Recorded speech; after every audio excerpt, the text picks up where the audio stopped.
Hello and welcome to the Business Octopus live stream, where we talk about all things sales, marketing, and technology. I'm Avon Collis, CRM and Marketing Automation Specialist at Relevate. And today we're going to go through some questions that we commonly get. So basically Q&A on problems that we've sort of dealt with throughout the week or that people have asked in chat, etc. So if you're watching this on YouTube, don't forget to give us a like and a subscribe and add a comment. We do have a lot of videos on YouTube, podcasts, demos, etc. But other than that, if you've got any questions and you're watching this, feel free to put them into the chat feed. I can see them come up. In some cases, I won't be able to answer them directly, but if I can answer it in the video feed, then I'll do so. So we also have a MarTech community on Discord, and we'll be leaving those in the comments after the episode. It's a bit hard to do it at the same time whilst doing the live. However, it's a space for marketing technology professionals to have a chat about sales and marketing technology, and also for building of careers, collaborating, etc. So you're more than welcome to join. All right, so I guess we'll jump straight into some of the questions. So one of the first questions I want to address today is one that we get oh so often, and it is around the fact that many small businesses are very fluid in nature. They are constantly, changing ownership, and all of a sudden you've got a joint venture over here. You're doing you're merging with someone else, and then you're splitting up.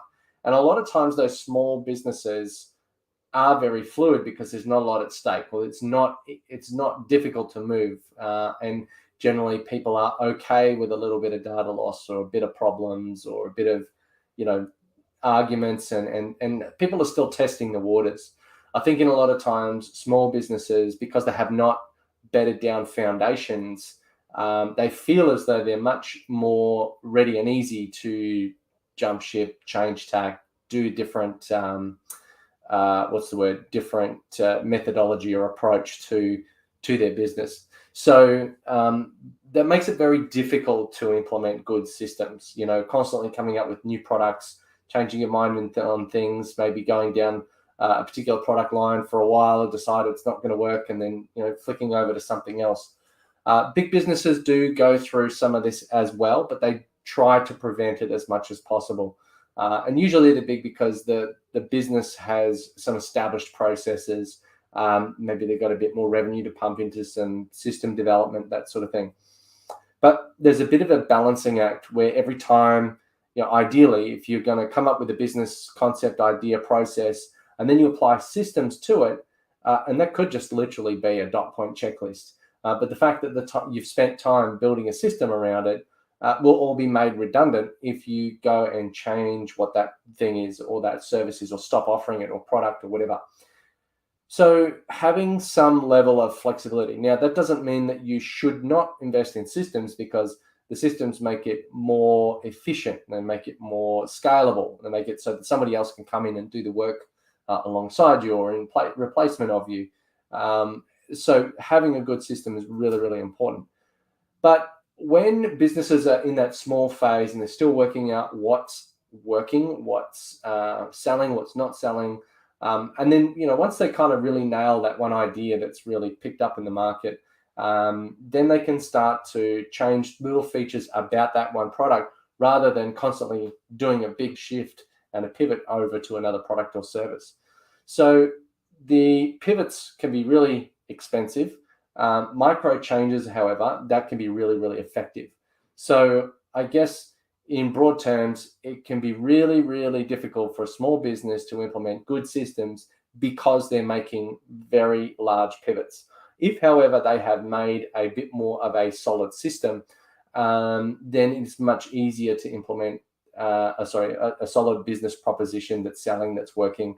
It's much more easy to automate, to create templates, to do things to accelerate and make more effective the work that goes into delivering that product or service.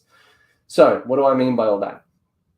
In terms of a real fluid business environment where people are changing brand names, changing directors, different websites, you get this kind of like multiple personality disorder for some business owners. They might have 4 or 5 businesses on the go, and they get into a networking event and then they've got too many to try and mention.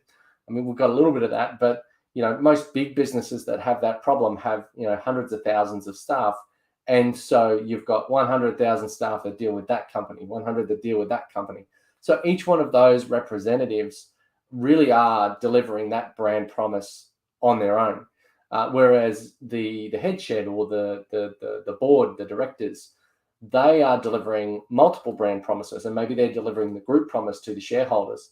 But as a small business owner, you're trying to satisfy every business unit as well as yourself as the one who has all of the business units, and so that creates an issue in being able to scale. The issue is that every time you go into a meeting, you're not driving one business forward, you're trying to drive 3 or 4. If you're going to do it talking about a systems perspective, you might have an email address for this, an email address for that, and an email address, and now you're trying to operate on multiple fronts. But then when it comes to trying to implement a system in place, you can only have one CRM per domain. It really makes it hard to sort of go, oh, well, we want a single accounting system, or we want a single CRM system, because that single domain is the controller for all the email communications in or out. It's how the website has to function in order to have things sitting on the server. So in order to relate everything back to that one business, it really needs to have a single identity. So one way to approach that is, like the gyms group. You've got gyms mowing, gyms, carpet cleaners, gyms, whatever. So it's kind of can all operate off the gyms group as an email domain. So you can still have that single source of truth. You can still say this customer is related to that entity and can also be cross-sold into the other entities. Whereas when you've got different brands, it makes it a lot harder. And so what you have to do is, rather than take that small business approach of I want to consolidate everything, you really need to take a business unit approach. So when talking about things like mergers and acquisitions and that sort of thing, you can have perhaps a business unit with its own set of systems, which then integrates or pushes some data back to a parent entity organization. For example, most companies, we're going to talk very large companies here, that have things like SAP. So for example, BMW. BMW are obviously a car manufacturer, but they also manufacture and own a number of other car brands. I can't name them all. One of which is Haval. And that's like the lower cost version of vehicle that's come out now that's related to BMW. Now, the parent company, BMW, or even Volkswagen, is probably an even better example of this, because they have a lot of cross collaboration between car brand units. So, for example, Volkswagen parent entity. Then they've got Seat, Skoda, Audi, Porsche, a whole bunch of others that sit underneath the Volkswagen brand. So if we're talking about an org chart, you've got one at the top, and then you've got all the others that sit underneath it. Now, the single brand at the top, by buying those other brands, they are sharing customers, because someone might might start off with an old Volkswagen Beetle and upgrade to a Passat, 2020 model.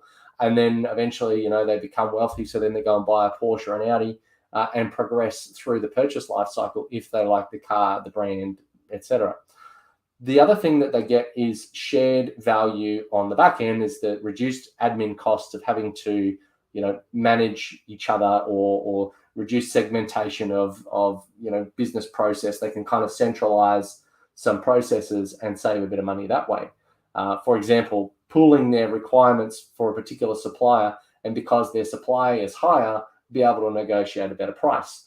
So I don't know if you've ever looked under the hood of any of these vehicles. You will find a very, very, very common mix of parts. So all the things you can't see, shared engine types, the oil cap. Why produce 6 different oil caps when you can just produce one? So things like that create those savings. Anyway, we're getting off track here from the systems, but you get the idea on why businesses come together. However, when they're doing that, when they're coming together with different brands, you've got one financial accounting system / ERP, CRM sitting at the top. And then all the others that sit underneath it, they all talk back to the parent one. But they all have their own domain. And yes, they have their own cost structure to them. However, there are other benefits as to why you would have them. So implementing systems in a fluid business environment means you may have to give it its own set of tools on its own domain. Yes, it may mean you need to spend twice, but if you're using an organization that has a complex org structure, that there may be more savings than the cost of that IT, or getting the same IT department maybe to do both could render some cost savings, because work you could do here can be replicated down there instead of having to figure it out all over again. But the point is the data flow is better. And ideally, you don't always control this, because in a large company, if you're acquiring other companies, you can't inherit whatever systems they have unless you're going to go and do a complete changeover. And then you can decide whether you want to absorb them into your parent brand or whether you want to keep it separate. But on a small business, this happens 10 times faster and with much less resources. So it is really, really, really hard to scale that, particularly if you've got a 1 or 2 or 5 person company that has this multi-personality disorder. I mean, you can have, for example, Microsoft Dynamics allows you to have multiple domains associated with the brand, but typically one platform, if it's going to send an invoice, it's going to send it out automatically, potentially via the parent ID, or like accounts at Relevate, for example, instead of having some selector that then chooses that. I mean, having said that, you can still create some joint capacity, joint capability, particularly if the platform uses multi-entity. However, the invoice that would send would be, say, for example, if they're an American customer, it might send from the American company and have the American address, bank accounts, company ID, etc., but still be related to the primary brand, the primary URL. So it's really, really difficult to make it, chop and change this every 5 minutes. So you really need to make a solid decision if you're going to do anything in that space. Okay. So the next thing, I guess, so in terms of that, just to wrap up that point, is when is it worth it or when is it not worth it? So it might be worth it if you have, say, for example, you've got a big enough brand that can afford its own, system. And maybe you start on spreadsheets or kind of have it under one banner for a little while. Maybe it's going to be imperfect for a bit. So be it. You're going to have to live with it. Having multi-brand is really, really, really hard at a small scale. At a big scale, however, it can be very, very valuable. For example, we're no stranger to this. We've got our other brand, which is the web hosting business. And we don't have a separate CRM for it. We do have a separate billing and management system for it. But it's kind of hard if you're going to have multi-domain names to be able to connect them all up into one CRM. So you kind of have to have it completely separate. It has its own customers, but there's a very good reason for that. And that's around branding and the purposes of the way our customers interact with that brand. So if you're going to have multiple brands in one CRM, unless you are willing to tell your customers that, hey, this is other brand by this company, like Yeezys by Nike. I don't know, that's not a thing, but if that's on the product and everybody knows it, then they've got no problems getting an email from Nike. So, all right, that's that topic. Let's go on to the next one. White label products and services, which kind of like flows on from the previous topic. And, one of the problems with white label products and services and why we tend to stray away from it, you do have a lot of businesses that are constantly offering, if you work in anything to do with marketing or tech, your inbox is inundated with someone saying that they can help you with SEO. Even if you run an SEO company, it is just emails get bombarded everywhere. So it gives them a bad reputation as an industry. And, one of the things, the other problems with that is just the disconnect from the customer. You're the person who outsources to the person who outsources to the person, you lose something in that. So sometimes the customer may have had a conversation with the person at the front, but then the person at the back isn't integrated into that onboarding process, into the communication process. They're not onboarded into the culture of the organization, the communication styles. They might be rude and abrupt, whereas you might have a very, the brand promises that you're very nurturing and friendly, and then something doesn't happen that way, it can really damage the brand. So having a white label service, it can be convenient, but I guess to share an experience, we went to when I went to America, I visited a brand called Zappos. In fact, we did a tour of their office and we got a book for free, which was the Culture Book. And there is 280 pages of real, raw, unedited statements or comments, I guess, from each of the staff. And this is just about, it's called the Culture Book, and it's about how their comments on what it's like to work at Zappos. Now, the reason why this is important is because they realized very early on that they could not outsource their core competency, and their core competency was brilliant customer service. So whenever they literally have a call center, everyone has their own desk. They don't do hot desking. They have like parties and parades, and they have little community events all of the time. But the whole thing about that, building that culture, was that really rang through down the phone line or over the internet chat. And it really gave that end customer a sense that they were welcomed, that they were loved, that they were wanted, and that this company really wanted to help. And so that is what took them from a very small business to having 1 in 10 packages through the US Postal Exchange being a Zappos package. So that can have an immense power on the end effect on the customer. So why would you outsource that? Why would you white label that? You are creating something amazing, whatever your core competency is. If it's your SEO work, if it's your website work, if it's your handmade cakes or something like that, whatever your core competency is, don't ship it overseas or to another company that is on contract, because they won't give it the same care and attention. And that's why your customers come to you. All right. So the next topic, I guess, is there is always a cheaper app. And that's a bad thing. And I'll tell you why. Whenever we come across people, everybody asks us, because, our focus is CRM, they say, what's the best CRM? What should I buy? And I'm very hesitant to answer that straight away because, one, I don't know anything about their business process, what they're trying to achieve, what their growth goals are. I might recommend if they're just going to, have a lifestyle business and kick back on the beach, and another one if they actually want to take it to the next level, go to the stock exchange or something like that. So understanding the path they want to take, understanding the business process and systems. For example, if they're a tradie business, they probably need to send people to sites, and they need some field service management. If they're a e-commerce business, then they probably need some shipping management or something like that.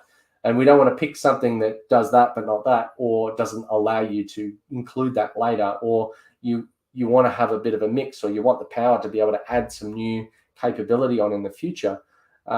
We don't want to send them down a path that's going to lead to a dead end.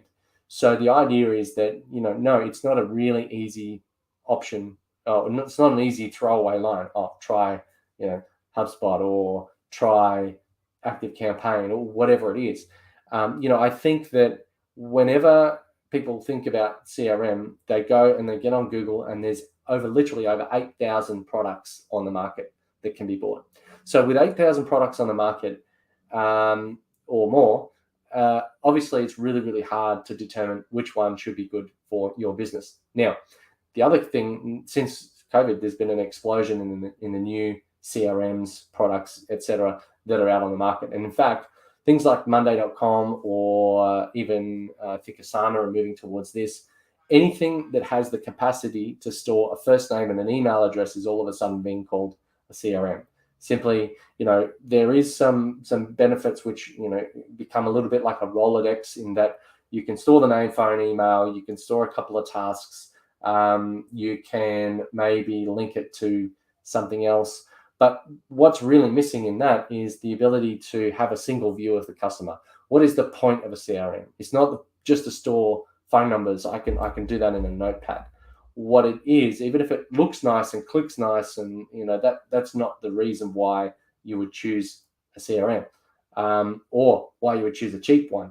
What you want to do is bring information into it, and the right kind of information, and be able to do things at scale. So being able to update multiple records in few clicks, being able to send out bulk emails, being able to inform the production team on a set of things that need to occur as soon as a sale is made, without having to go and have a half hour or an hour meeting. The central database allows you to, as soon as the customer calls, you quickly type in their name, and straight away you've got all the calls history, notes, maybe the last few invoices and things there. So there's no effort or energy or time required to go and service that client. So that's the value of a CRM. But a cheap one is going to do that for you very easily. It might do one thing. It's called a point solution. So a point solution is something that's really well refined for a very small set of parameters, and it looks good and it feels good, and it's just, it's nice. But that's all it does. It doesn't do all the other bits in the business, and there are tons of them that you also need to address. So the other thing, I guess, to consider with those point solutions is crossover. Quite a lot of times you're going to buy an app, and then you're going to go, oh, there's a gap there, I'm going to get another one. And then you go, oh, there's another gap, I'm going to get another one, and patch that hole and patch that hole. I once talked to an organization that had 36 applications, with about 20 of them that had crossover on different features. So, I think of the 36 applications, 5 of them had CRM function listed in the features. And sometimes just because it has it in the features doesn't mean it actually does it, or does it very well. Sometimes it might be written in crayon, like it's literally the very bare bones basic. You even have to pull out some lines of code in an Excel spreadsheet to get it to work. Other times the feature can be very, very robust and very powerful, but what it makes up on that one, it lacks in 10 other areas. So you really need to, maybe take it down a notch on some of the good ones and bring it up on some of the basics, and have the best average for what you need, not what just looks good, feels good, or what old mate in the company has used before. So that's always a big issue. The other one is data loss and data lock-in. So, choosing a platform that you can migrate from in future. You don't want to have something that becomes so built in and rusted on and not able to be done any other way, or modified without having to go to a developer constantly. You want something that you can use, that you can modify and adapt, that doesn't, require, I mean, sure, you'll always have some advanced stuff that you want to do, but at least the basics, adding new users, fixing a few basic things is really, really important to be able to do in-house. So the next one, I guess, is consistency and an integration issue. So, building a system that allows you to do something consistently. So have your, validation rules. So if you're going to talk about connecting two platforms, the data that moves from one to the other generally has to be in X format. So having an open text field where you can put anything in doesn't always work. You might need a specific value delivered in a particular way. It has to be all numbers, has to be all letters, has to be 18 characters, those sorts of things. So validation rules can be really important to make sure the data is captured correctly.